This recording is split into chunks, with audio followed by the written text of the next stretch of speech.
अस्सलाम वालेकुम नाज़रीन, प्रोग्राम चाय की प्याली में खुशामदीद। मैं हूँ आपकी मेज़बान हुरैन तबस्सुम और मेरे साथ मौजूद हैं डॉक्टर तारिक हाशमी साहब। अस्सलाम वालेकुम। सर, चाय की प्याली में जहाँ अदब पे बात होती है, तहज़ीब पे बात होती है, फ़नून लतीफ़ा, जदीद रुझानात, समाजी मसाइल भी हमने नहीं छोड़े, साइंस भी हमने नहीं छोड़ा। वहाँ हमने टेक्नोलॉजी पे भी बात की और उसको भी मौज़ू बनाया। तो आज का जो सवाल है वो भी टेक्नोलॉजी के हवाले से है। गुज़िश्ता दिनों में एक बयान मेरे सामने से गुज़रा, तो मैंने सोचा कि आपकी राय ली जाए। वो बयान था वीपीएन के हवाले से। अब जो मेरी एक महदूद सी मालूमात है वो बस इतनी सी है कि एक नेटवर्क है जो सार्फिन को पोशीदा तौर पर ब्राउज़िंग की इजाज़त देता है और ऐसे ममालिक जहाँ पे इंटरनेट का मसला होता है वहाँ पे वीपीएन का सहारा लिया जाता है। तो सर, एक तो मैं आपसे जानना चाहूँगी कि वीपीएन मेरी मालूमात में मैं चाहूँगी कि आप इजाफ़ा करें।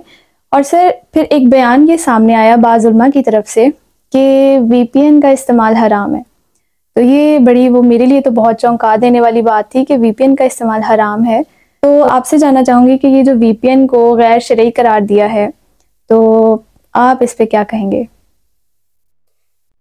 अच्छा, आप कभी-कभी ऐसे सवाल करती हैं कि जिसमें जवाब के बजाय कोई फतवा होता है।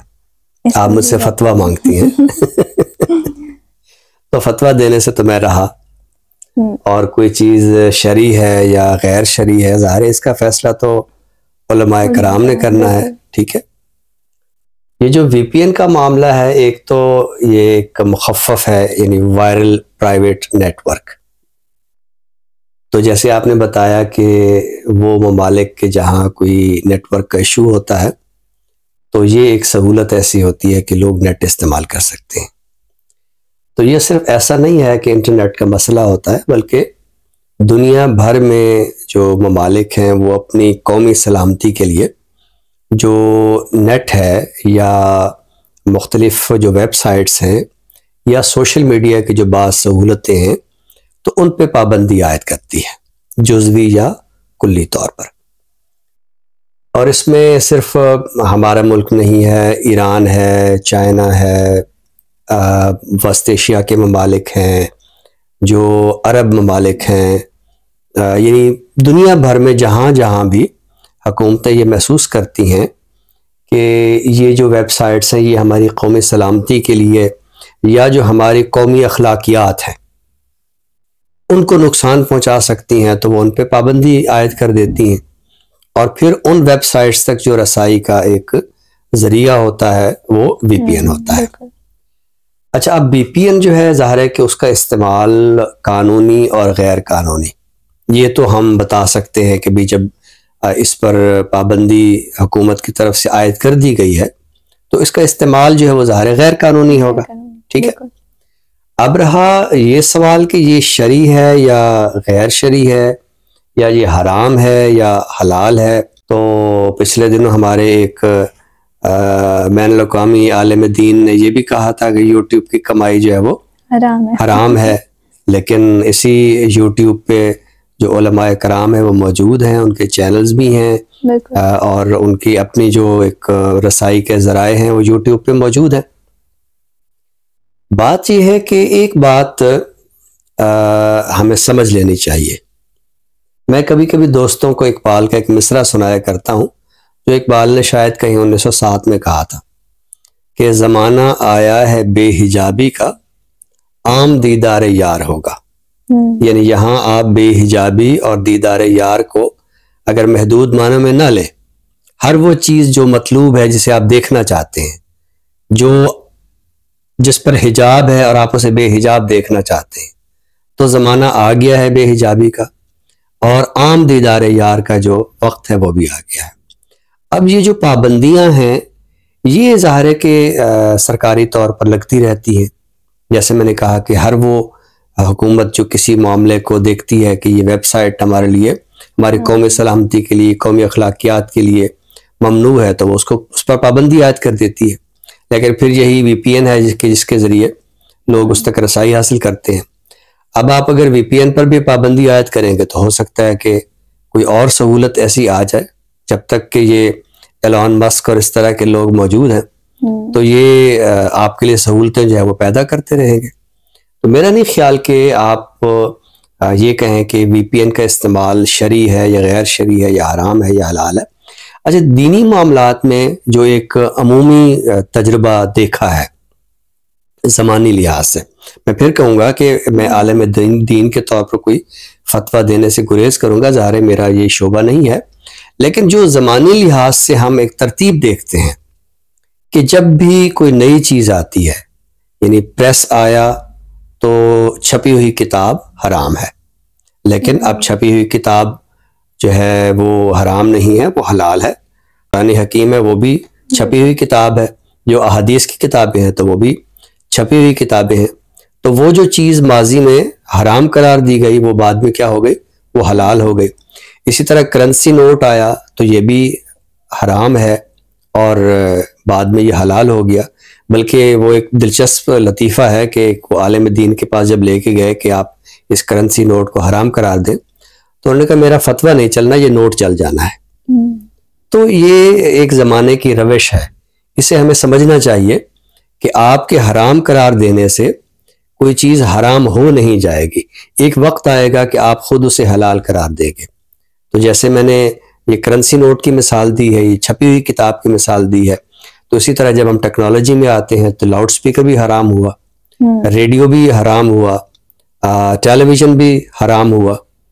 तो अब यह है कि जिन लोगों ने इनको हराम करार दिया था वही ना सिर्फ उसको हलाल करार दे रहे हैं, बल्कि अपनी हलाल बातों के की तबलीग व इशाअत के लिए भी उन्हीं टूल्स को इस्तेमाल कर रहे हैं। तो इस तरह के फतवे जो होते हैं ये मैं समझता हूँ कि वक्ती तौर पर तो जैसे आपने मुझसे सवाल कर लिया और मैंने इसका जवाब दे दिया, और किसी हद तक एक मुज़ीका खेजी का उनसर भी समाज में उभरा है, लोगों ने इसका मजाक उड़ाया है, ठीक है।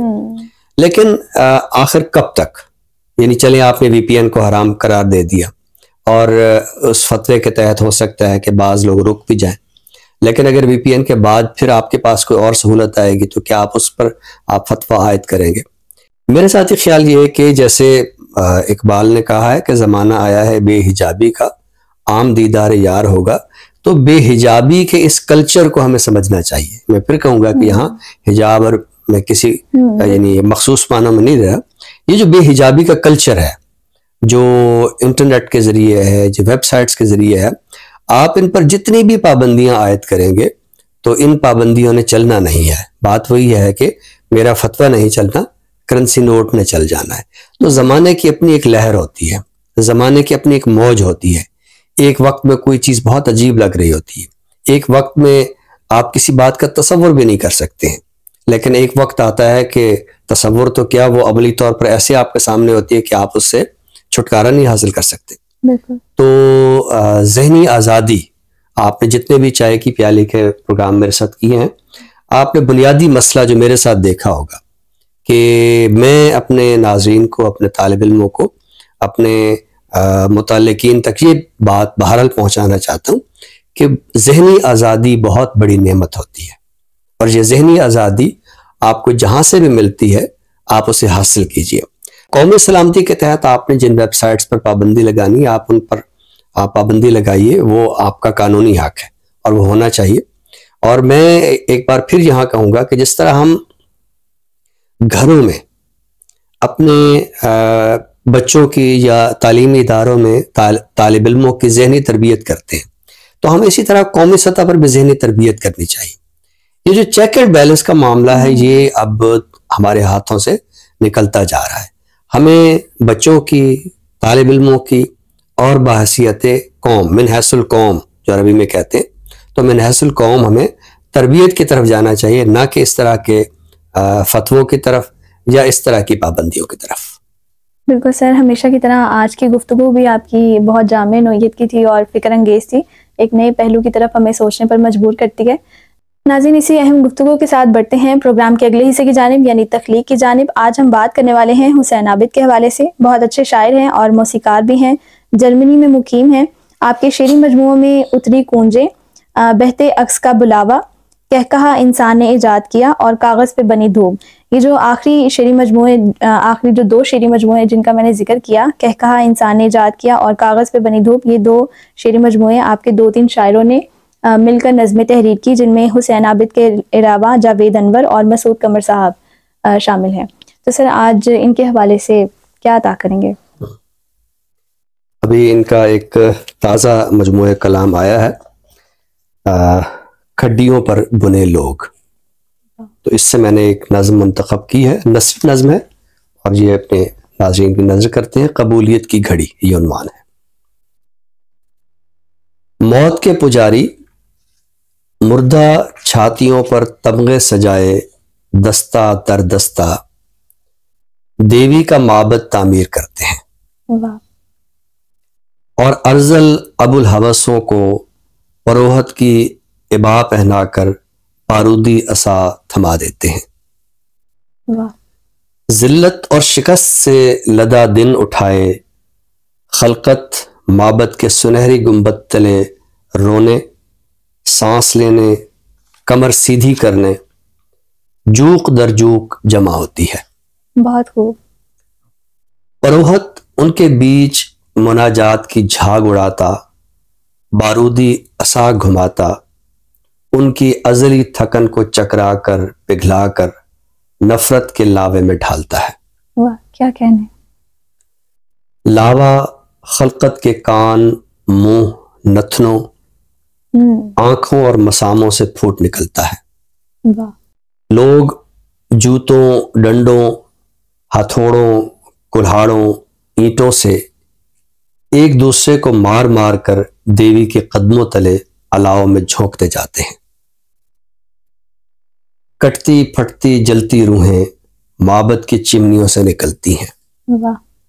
और जमीन व आसमान के बीच मुअल्लक होकर बैन करती हैं।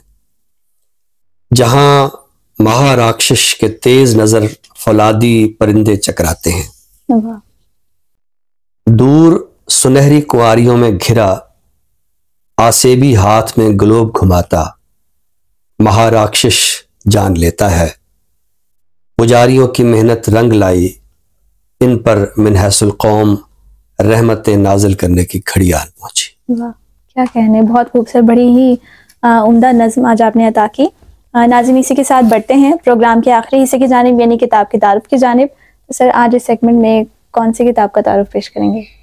हमने अपने प्रोग्राम में जिन किताबों का तारुफ पेश किया है ज़्यादातर वो उर्दू ज़ुबान अदब से मुतल्लिक है। आज जो किताब हमारे सामने है ये पंजाबी अदब की तहकीक व तनकीद से मुतल्लिक है। खोज लेखा इसका उन्वान है और डॉक्टर अरशद महमूद नाशाद ये इसके खालिक हैं। डॉक्टर अरशद महमूद नाशाद, हमने पिछले एक प्रोग्राम में उनका कलाम भी शामिल किया था। तो आप बहुत अच्छे तख्लीक़कार भी हैं, तनकीद निगार भी हैं और मुहक्किक भी हैं। और कमाल ये है कि उर्दू ज़ुबान में भी लिखते हैं और पंजाबी ज़ुबान में भी इनकी जो तहकीकी काविशें हैं वो मंजर आम पे आती रहती हैं। तो ये खोज लेखा के उन्वान से किताब है। ये पंजाबी ज़ुबान अदब से मुतल्लिक तहकीकी मज़ामीन है। इसके अगर हम मंदरजात की तरफ जाएँ तो इसमें अलिफ हिस्सा, इसमें ज़्यादातर तहकीकी मज़ामीन है। मसलन एक बुल्ले शाह की एक नायाब पंजाबी गज़ल, उस पर मजमून है बुल्ले शाह दी एक दुर्लभ पंजाबी गज़ल।